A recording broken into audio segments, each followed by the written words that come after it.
Hello everyone. तो आज के इस वीडियो में हम पढ़ेंगे फॉर्मेशन ऑफ एग और ओवम इन फीमेल, यानी कि जो फीमेल होती हैं उनमें एग कैसे बनता है और इस प्रोसेस को हम क्या कहते हैं, तो इसे हम डिटेल में समझेंगे। तो इसे समझने से पहले हमें फीमेल रिप्रोडक्टिव पार्ट को भी समझना है कि ओवरीज क्या होती है और यूट्रस क्या होता है, फैलोपियन ट्यूब क्या होता है। क्योंकि जब फीमेल रिप्रोडक्टिव पार्ट आपको अच्छे से समझ में आएगा तो आप आगे की चीज़ों को बहुत अच्छे से समझ पाएंगे। तो आइए उसको हम समझ लेते हैं। तो देखिए, ये फीमेल रिप्रोडक्टिव सिस्टम का एक कंप्लीट डायग्राम है। तो फीमेल रिप्रोडक्टिव पार्ट में जो प्राइमरी सेक्स ऑर्गन होते हैं ये होती है ओवरी, यानी कि अंडाशय। तो इन्हीं अंडाशय में फॉर्मेशन होता है एग का। बात करें फीमेल में जो एग बनने की प्रोसेस होती है, तो ये जब कोई भी फीमेल अपनी माँ की गर्भ में होती है तब से ही ये प्रोसेस स्टार्ट हो जाती है। यानी कि कह सकते हैं कि फीमेल के बर्थ लेने से पहले ही एग बनने की प्रोसेस स्टार्ट हो जाती है। लेकिन ये मैच्योर कब होते हैं? ये मैच्योर तब होते हैं जब उस फीमेल का जन्म हो जाता है और आफ्टर चाइल्डहुड जब वो प्यूबर्टी एज में पहुंचती है।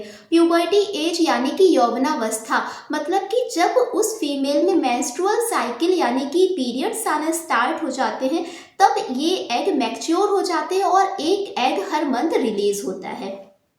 तो इस तरीके से ये जो ओवरी होती है, इन्हीं ओवरी में बनता है एग, ठीक है। और दूसरी चीज़ की ये जो ओवरी होती है इनसे एक एस्ट्रोजन नाम का हार्मोन भी सेक्रेट होता है जिसे कहते हैं एस्ट्रोजन। तो ये एस्ट्रोजन हार्मोन जो होता है ये किसी भी फीमेल कैरेक्टर के लिए रिस्पॉन्सिबल होता है। यानी कि आप कह सकते हैं कि कोई भी लड़की, कोई भी फीमेल जो होती है वो लड़की के जैसे ही बिहेव क्यों करती है, वो इन्हीं हार्मोन के ही कारण होता है। क्योंकि ये हार्मोन जो होते हैं यही रिस्पॉन्सिबल होते हैं फीमेल कैरेक्टर्स के लिए। अब ये जो एग बनता है, ठीक है, यहाँ ये एग ओवरी में बना। अब ये एग जो होता है ये रिलीज हुआ, तो ये जो फिंगर लाइक स्ट्रक्चर आपको दिख रहा है डायग्राम में, ये इस एग को कैप्चर कर लेती है और ये इस एग को कैप्चर करके भेज देती है इस फैलोपियन ट्यूब में, ठीक है। यानी कि फीमेल में 2 ओवरी होंगी और दोनों ही साइड फैलोपियन ट्यूब होंगी। और ये जो फैलोपियन ट्यूब होता है यहीं पे ओवम का और स्पर्म का फ्यूजन होता है, मतलब यहाँ पे ही फर्टिलाइजेशन होता है। और ये क्वेश्चन आपसे पूछा जाता है कि ओवम और स्पर्म का फर्टिलाइजेशन कहाँ पे होता है, तो आपका आंसर होगा इन फैलोपियन ट्यूब, ठीक है। अब देखिए स्पर्म कहाँ से आएगा, तो इस वेजाइना से जब पेनिस एंटर करता है तो जो स्पर्म होता है, सीमेन होता है, वो इसमें इजाकुलेट होता है। तो ये सर्विक्स से होते हुए ये स्पर्म पहुंचता है इस फैलोपियन ट्यूब में और यहाँ पे ऑलरेडी एग प्रेजेंट है। तो ये स्पर्म आके इससे फ्यूज होता है, तो यहाँ पे क्या हो जाता है, फ्यूजन हो जाता है जिससे कि एक जाइगोट बनता है, ठीक है। फर्टिलाइजेशन मतलब कि निषेचन की क्रिया, यहाँ पे फर्टिलाइजेशन हो गया। इसके कुछ दिन बाद ये जो जाइगोट है ये ट्रांसफर हो जाता है इस यूट्रस में और इस यूट्रस में ही डेवलपमेंट होता है, जो एम्ब्रियो होता है इसका डेवलपमेंट होगा और एक फुल्ली फॉर्म्ड बेबी तैयार हो जाता है, बन जाता है, ठीक है। और 9 मंथ के बाद उसका डिलीवरी हो जाता है। तो इस तरीके से ये इसमें होता है। तो आइए अब इसे हम डिटेल में समझते हैं कि आखिर फीमेल में एग का फॉर्मेशन कैसे होता है। तो देखिए ये डायग्राम है किसका, ओवरी का, ठीक है। जैसा कि मैंने आपको बताया कि कोई भी फीमेल होती है उसमें एग का फॉर्मेशन कब से स्टार्ट हो जाएगा, जन्म लेने से पहले ही। यानी कि फीमेल में 2 ओवरी होती है और हर एक ओवरी में बनते हैं 2 मिलियन oocytes, ठीक है। 2 मिलियन oocytes एक ओवरी में बनेगा, ठीक है। अगर बात करें दोनों ओवरी की तो टोटल 4 मिलियन oocytes बनते हैं और यही oocytes मैच्योर होके बनाते हैं ओवम, ठीक है। लेकिन कुछ उसमें आगे फाइनल स्टेज तक पहुंचते पहुंचते डिस्ट्रॉय हो जाते हैं, मर जाते हैं, ठीक है। तो फाइनली सिर्फ महीने में सिर्फ एक एग ही मैच्योर हो पाता है। तो इसलिए किसी भी फीमेल में हर महीने सिर्फ एक एग ही बनता है, ठीक है। ओवरऑल हम कह सकते हैं कि पूरे साल में सिर्फ 12 एग ही बनेंगे, ठीक है। तो इसे हम डिटेल में समझते हैं। तो ये स्ट्रक्चर है ओवरी का और ओवरी की जो आउटर लेयर होती है इसे बोलते हैं जर्मिनल एपिथेलियम। और इस जर्मिनल एपिथेलियम की जो लेयर होती है यहीं पे बनती है oogonia, ठीक है। अब ये oogonia जो होती है इनमें डिवीज़न होता है, माइटोसिस होगा। ठीक है, माइटोसिस होने के बाद ये बहुत सारी सेल्स में डिवाइड हो जाएंगी, बहुत सारे अपने आप को ये डिवाइड कर लेती है, जिससे क्या होता है कि ढेरों प्राइमरी फॉलिकल्स बन जाते हैं। अब ये जो प्राइमरी फॉलिकल्स बने ये आके इस स्टेज पे यहाँ पे अरेस्ट हो जाएंगे। ठीक है, यहाँ पे अब मियोसिस फर्स्ट होगा, मियोसिस डिवीजन होगा, उसमें भी क्या होगा, यहाँ पे मियोसिस डिवीजन स्टार्ट तो हो जाएगा लेकिन ये कंप्लीट नहीं होगा। कंप्लीट होगा बेबी के बर्थ लेने के बाद, जब फीमेल बर्थ ले लेगी, जन्म लेगी, इसके बाद से ये आगे फर्दर डिवीजन होगा। ठीक है, जब डिवीजन होगा इसके बाद फिर इनका जो फॉलिकल्स होते हैं ये मैच्योर होते हैं और ये सेकेंडरी oocytes बनाते हैं। तो देखिए इसे हम और भी डिटेल में समझते हैं ग्राफिक वे में। तो देखिए ये क्या है, ओवरी की जर्मिनल लेयर ने बनाई बहुत सारी oogonia। ठीक है, अब ये जो oogonia है इनमें माइटोसिस डिवीजन होगा, माइटोसिस डिवीजन होगा जिससे क्या होगा, ये बहुत सारी प्राइमरी oocytes बन जाएंगी। अब इन प्राइमरी oocytes में मियोसिस 1 होगा। ठीक है, मियोसिस 1 होगा, इसके बाद ये बना लेती है सेकेंडरी oocytes। सेकेंडरी oocyte बनाने के बाद अब देखो ये क्या है, मियोसिस 1 हो रहा है तो दोनों ही ये जो सेल है ये डिवाइड होंगी, इक्वली डिवाइड होंगी। लेकिन इसके बाद जब डिवीजन होगा तो वो अनइक्वल होगा। अब ये डिवाइड हो गई, इन्होंने बना लिया सेकेंडरी oocyte जबकि इन्होंने बना लिया प्राइमरी पोलर बॉडी। अब ये जो प्राइमरी पोलर बॉडी होती है, ठीक है, तो प्राइमरी पोलर बॉडी में कोई भी डिवीजन नहीं होगा, आगे जाके इनमें कोई भी फर्दर डेवलपमेंट नहीं होगा क्योंकि ये आगे जाके डिस्ट्रॉय हो जाएंगे। ये जो सेकेंडरी oocyte है तो यही आगे जाके डेवलप होगा। अब बाकी की जो पोलर बॉडीज हैं तो ये क्या है, इनका जो साइटोप्लाज्म होता है सारा का सारा साइटोप्लाज्म इसी सेकेंडरी oocyte में आ जाएगा। ठीक है, और ये जाके खूब मैच्योर हो जाता है। अब ये बोलता है कि भाई मुझे ही जाके आगे ओवम बनाना है, मुझे ही जाके आगे एक नया जनरेशन बनाना है, तो मुझे बहुत ही ज़्यादा पावरफुल होना चाहिए। तो ये क्या कहता है, सारा का सारा जो पोलर बॉडी होते हैं ना, तो सारा का सारा जो साइटोप्लाज्म होता है ये सारा अपने आप में ही रख लेता है। बाकी के जो तीनों पोलर बॉडी होते हैं, सेकेंडरी पोलर बॉडी होते हैं, उनमें साइटोप्लाज्म बहुत ही कम होता है, ना के बराबर होता है। ठीक है, तो ये सेकेंडरी oocyte जो है ये आगे जाके ओवम बनाता है। बाकी की जो 3 पोलर बॉडीज है ये डिजेनरेट हो जाती हैं। ठीक है, तो इस तरीके से ये ओवम बनता है। तो देखिए ये तो हो गया एक ग्राफिकल व्यू।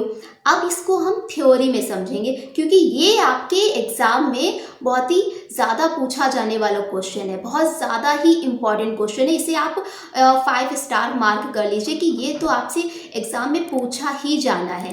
ठीक, तो बच्चों अगर आपने चैनल को सब्सक्राइब नहीं किया है तो चैनल को सब्सक्राइब कर लीजिए, वीडियो को लाइक कर दीजिए। देखिए बच्चों, मैं अगर आपके लिए इतना मेहनत कर रही हूँ तो आपका भी कुछ फ़र्ज़ बनता है कि आप भी कुछ मेहनत करिए, जो भी मैं पढ़ा रही हूँ उसके प्रॉपर नोट्स बनाइए और चैनल को सब्सक्राइब ज़रूर कर लीजिए और वीडियो को लाइक कर दीजिए। क्योंकि जब आप चैनल को सब्सक्राइब करते हैं, वीडियो को लाइक करते हैं तो मुझे भी उससे बहुत खुशी मिलती है और आपके लिए और भी बेहतर करने के लिए मैं आगे के लिए सोचती हूँ। तो इसलिए जुड़े रहिए हमारे साथ। और अगर आप वीडियो को स्किप करते हैं तो ऐसा बिल्कुल भी मत किया करिए, जो भी इम्पॉर्टेंट पॉइंट होते हैं वो आपके मिस हो जाते हैं और फाइनली फिर वो टॉपिक आपको समझ में नहीं आता है। तो इसलिए पूरा एंड तक वीडियो देख, मेरी गारंटी है आपसे कि वीडियो के लास्ट तक आपका कोई भी डाउट नहीं रहेगा, सारे पॉइंट्स आपके क्लियर होंगे और अच्छे से आपको समझ में आएगा। क्योंकि मैंने आपके लिए हिंदी और इंग्लिश दोनों में ही क्वेश्चंस को रखा है जिससे आप इजीली समझ सकें।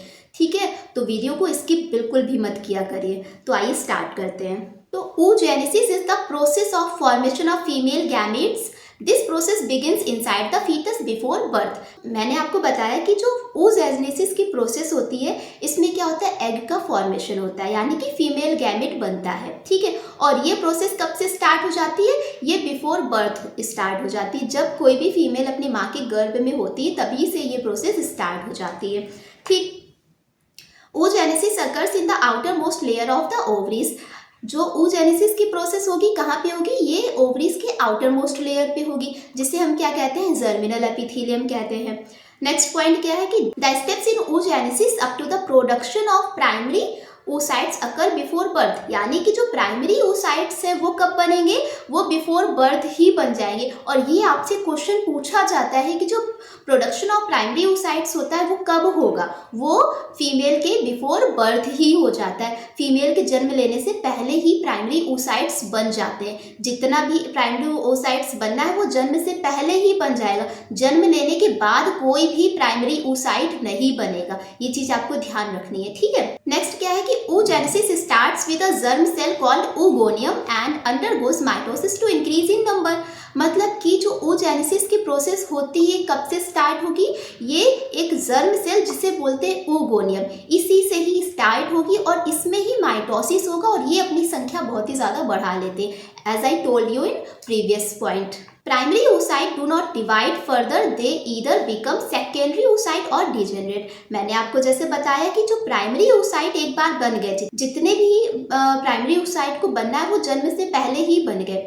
अब ये प्राइमरी oocyte आगे नहीं बनेंगे, ठीक है। फिर इनमें क्या होगा, या तो आगे जाके ये सेकेंडरी फॉलिकल बना लेंगे या फिर ये डिजेनरेट हो जाएंगे, ठीक। और अब हम इसकी स्टेजेस को पढ़ेंगे कि जो oogenesis की प्रोसेस होती है उसमें कितनी स्टेजेस होती हैं, तो इनको हम डिटेल में 1 बाय 1 पढ़ेंगे। तो फर्स्ट स्टेज है प्री नेटल स्टेज, जिसे बोलते हैं प्रसव पूर्व अवस्था। तो इस स्टेज को देखते हैं। इसमें क्या है कि the primary oocyte grows while at meiosis 1 being arrested। मतलब कि जब प्राइमरी oocyte जो होते हैं ये meiosis 1 में अरेस्ट हो जाते हैं, ये धीरे धीरे बढ़ते रहते हैं, ठीक है। बढ़ेंगे तो इनमें क्या होता है, दे proliferate and form a stratified cuboidal epithelium such cell called granulosa. मतलब कि जो प्राइमरी oocyte है ये meiosis 1 में आके अरेस्ट हो जाते हैं, यानी रुक जाते हैं, या तो आप कह सकते हैं एक तरीके से सो जाते हैं, ठीक है। क्योंकि यही प्राइमरी oocyte जो है आगे जाके जब फीमेल मैच्योर हो जाएगी, फीमेल जब सेक्सुअली मैच्योर हो जाएगी, यानी कि उसमें पीरियड्स आना स्टार्ट हो जाएगा, तब ही क्योंकि तभी तो ये जाके आगे बढ़ेंगे और तब तक तो ये अरेस्ट हो जाएंगे। लेकिन होता क्या है, ये बढ़ते रहते हैं थोड़ा, ठीक है, और एक स्ट्रेटिफाइड एपिथेलियम बना लेते हैं जिसे बोलते हैं ग्रैनुलोसा। और ये ग्रैनुलोसा जो होती है ये प्राइमरी oocyte के चारों तरफ एक ग्लाइकोप्रोटीन सेक्रेट करती है जिसे बोलते हैं जोना पेलुसिडा, ठीक है, जिसे बोलेंगे जोना पेलुसिडा। इसके बाद सेकेंड स्टेज क्या आती है, प्री ओव्यूलेटरी स्टेज। इस स्टेज में क्या होता है कि LH search induces this stage and meiosis 1 complete here. मतलब कि इस स्टेज में LH सर्च हाई होता है। LH सर्च का मतलब क्या होता है, ये मैंने आपको मेंस्ट्रुअल साइकिल में बहुत ही डिटेल में समझाया है। LH सर्च का मतलब होता है जो एस्ट्रोजन और प्रोजेस्टेरॉन हार्मोन होते हैं इनका लेवल हाई हो जाना, ठीक है। LH सर्च मतलब ल्यूटिनाइजिंग हार्मोन का बढ़ जाना, ठीक। तो ये क्या करते हैं, ये meiosis 1 को इंड्यूस करते हैं, इसको प्रेरित करते हैं, और यहाँ पे क्या होता है, meiosis 1 कंप्लीट भी हो जाती है। नेक्स्ट क्या है कि inside the follicle 2 haploid cells of unequal sizes are formed. अब इन्हीं फॉलिकल के अंदर क्या होता है कि 2 अनइक्वल साइज की सेल्स बनती हैं।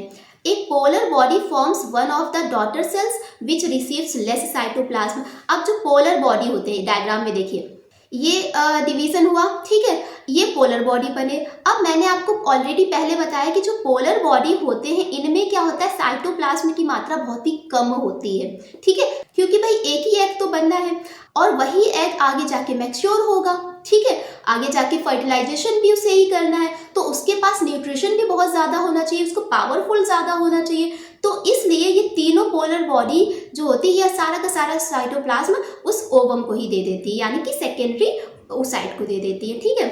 नेक्स्ट पॉइंट क्या है कि this secondary oocyte is known as the other daughter cell, ठीक। जो सेकेंडरी oocyte होते हैं इनको डॉटर सेल के नाम से जाना जाता है। अब meiosis 2 occurs only in 2 daughter cells. अब ये जो डॉटर सेल है, ठीक है, ये ट्रू डॉटर सेल है, इन्हीं में ही आगे जाके meiosis 2 होना है, ठीक। इसके बाद क्या होता है कि the polar body replicates to form 2 polar bodies whereas the secondary oocyte arrest in the meiosis 2 metaphase stage. यानी कि ये जो पोलर बॉडी है ये आगे जाके 2 सेकेंडरी पोलर बॉडी बना लेंगे, जबकि जो ये सेकेंडरी oocyte है ये इस meiosis 2 के मेटाफेज में ये अरेस्ट हो जाता है। ये पॉइंट आपको ध्यान रखना है कि मियोसिस 2 की कौन से स्टेज में आके सेकेंडरी oocyte अरेस्ट हो जाते हैं, तो कौन सी स्टेज होगी आपकी, मेटाफेज स्टेज होगी। ठीक है, ये चीज़ आपको ध्यान रखनी है।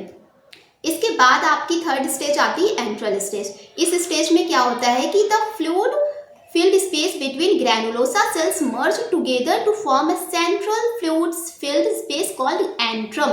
यानी कि जो ग्रैनुलोसा सेल्स होती हैं इनके बीच में जो कैविटी होती है एक फ्लूइड भर जाता है। ठीक है, और इस फ्लूइड फिल्ड कैविटी को हम कहते हैं एंट्रम। ठीक है, क्या कहेंगे, एंट्रम कहेंगे। अब ये कहता है कि अब भाई मेरे में एक फ्लूइड भर गया, अब मेरा कोई दूसरा नाम दो, और अब इसे हम कहते हैं सेकेंडरी फॉलिकल। ठीक है, मतलब कि जो फ्लूइड फिल्ड कैविटी है जो जिसमें कि जिसे हमने कहा था ग्रैनुलोसा, इसका अब आगे फर्दर नाम क्या हो गया, सेकेंडरी फॉलिकल। ठीक, these secondary follicles develop during each monthly cycle under the influence of follicle stimulating hormone and luteinizing hormone। मतलब क्या कह रहा है कि यही सेकेंडरी फॉलिकल जो होते हैं ये जब पीरियड्स आते हैं तो उस दौरान इन्हीं का ही मैचुरेशन होता है, आगे डेवलपमेंट होगा, और मैचुरेशन के बाद ये हर महीने फीमेल की ओवरी से रिलीज हो जाते हैं। ठीक है, मतलब कि जब फीमेल को पीरियड्स आएंगे तो उस टाइम क्या होगा कि फॉलिकल स्टिमुलेटिंग हार्मोन जो होते हैं ये एक्टिवेट हो जाएंगे, बहुत ज़्यादा सेक्रीट होंगे। ठीक है, और साथ ही साथ ल्यूटिनाइजिंग हार्मोन, जिनके कारण जो ये सेकेंडरी फॉलिकल होता है ये मैच्योर हो जाता है, और मैच्योर होने के बाद पीरियड साइकिल जो होती है 28 डेज की, तो उसमें 14th डे पे ये एग रिलीज हो जाता है। तो इसलिए जो 14th डे होता है पीरियड का, तो उसे हम बोलते हैं ओव्यूलेटरी फेज। ठीक है, जो 14th डे पे ही क्या होता है, एग का रिलीज होता है। ठीक, तो ये हो गई कुछ oogenesis के स्टेजेस। आई होप आपको सारे स्टेजेस समझ में आए होंगे। और अगर आपने अभी तक मेंस्ट्रुअल साइकिल का वीडियो नहीं देखा है तो नीचे डिस्क्रिप्शन बॉक्स में उसका लिंक दिया हुआ है, तो वहाँ से आप उसे चेकआउट कर सकते हैं और उसका डिटेल वीडियो देख सकते हैं कि मेंस्ट्रुअल साइकिल में कौन कौन सी फेजेस होती हैं, कौन कौन सी स्टेजेस होती हैं, कि ओव्यूलेटरी फेज क्या होता है, ओव्यूलेशन क्या होता है। ठीक है, ओवरऑल मैंने सारी चीज़ों को बहुत ही डिटेल में डिस्कस किया है।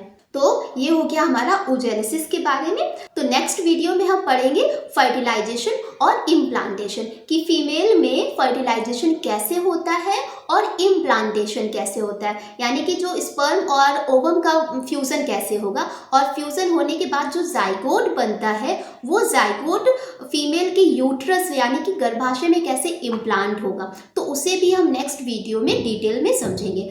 तो अगर आपका कोई क्वेश्चन है तो उसे कमेंट बॉक्स में ज़रूर बताएं, और कोई किसी पर्टिकुलर टॉपिक में आपको प्रॉब्लम आ रही है, कोई टॉपिक नहीं समझ में आ रहा है, बोर्ड से लेके आपको कोई क्वेश्चन है, आपके सिलेबस से लेके आपको कोई प्रॉब्लम है, तो भी आप कमेंट बॉक्स में मुझसे ज़रूर शेयर कर सकते हैं। तो इसी बात पे चैनल को सब्सक्राइब कर लीजिए, वीडियो को लाइक कर दीजिए और इसे अपने फ्रेंड्स के साथ शेयर कर दीजिए। तो मिलते हैं नेक्स्ट वीडियो में, तो पढ़ते रहिए, मस्त रहिए।